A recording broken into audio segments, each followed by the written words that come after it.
Hi friends, is sorry cinema bus அப்டேட்டில் அடுத்தது ரொம்ப ஒரு முக்கியமான ஒரு அப்டேட்டோட வந்திருக்குங்க.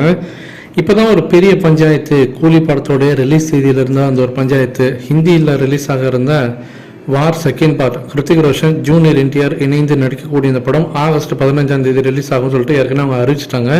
அந்த படம் ரஜினி சாரோடைய கூலி படத்தை கூட கிளாஷ் ஆகுமா பேன் இந்தியா லெவலில், அதனால தேட்டர் கிடைக்கல சிரமம் ஏற்படுமா அப்படின்னு சொல்லிட்டு எல்லாருமே யோசிச்ச நிலையில் சன் பிக்சர்ஸ் அதற்காக அந்த ப்ரொடக்ஷன் டீம் கூட உட்காந்து பேசி கொஞ்சம் ஸ்மூத்தான முடிவுகள்லாம் எடுக்கப்பட்ட இந்த நிலையில் இப்போ மீண்டும் அடுத்து ஒரு குண்டு இப்போ கன்னட இண்டஸ்ட்ரியிலேருந்து பாய்ந்திருக்கு. இப்போ பார்த்தீங்கன்னா சமீபத்தில் 45 அப்படின்ற படத்தோடைய அந்த டீசர் பார்த்தீங்கன்னாக்கா ரிலீஸ் ஆயிருக்கு. இந்த படத்தோடைய ஹீரோக்கள் யார் அப்படின்னு சொல்லிட்டு பார்த்தீங்கன்னாக்கா உபேந்திரா, சிவராஜ்குமார் ரெண்டு பேருமே இந்த படத்தில் ஹீரோவாக நடிச்சிருக்காங்க, கம்பைண்டாக நடிச்சிருக்காங்க, மல்டி ஸ்டார் மூவியாக நடிச்சிருக்காங்க. இந்த படத்தோடைய டைரக்டர் பார்த்தீங்கன்னா மோகன் பண்டிட்.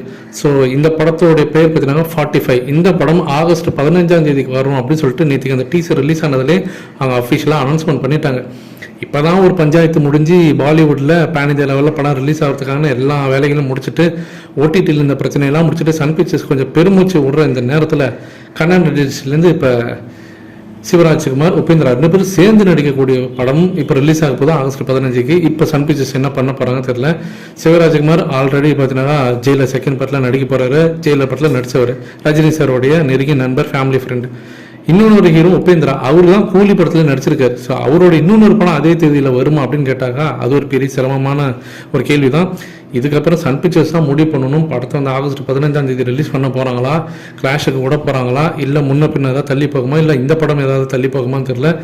ஸோ சன் பிக்சர்ஸ் என்ன பண்ண போகிறாங்க, இது வரைக்கும் அவங்க ரிலீஸ் செய்தி அனௌன்ஸ் பண்ணாமல் இருக்கிறதே ஒரு பெரிய தலைவலியாக தான் இருக்குது. என்ன பண்ணுறாங்கன்னு புரியாமல் ஃபேன்ஸ்லாம் ஒரு பக்கம் இருந்தாலும் இப்போ அடுத்த தலைவலியாக ஆரம்பிச்சிருக்கு சன் பிக்சர்ஸ்க்கு. எனக்கு தெரிஞ்சு ஏப்ரல் 14 இதுக்கான ஒரு விடை கிடைக்குமா அப்படின்னு தான் எனக்கு தோணுது. இதை பற்றி உங்களோட கருத்துக்கள் என்ன அப்படின்றது கீழே சொல்லுங்கள் ஃப்ரெண்ட்ஸ்.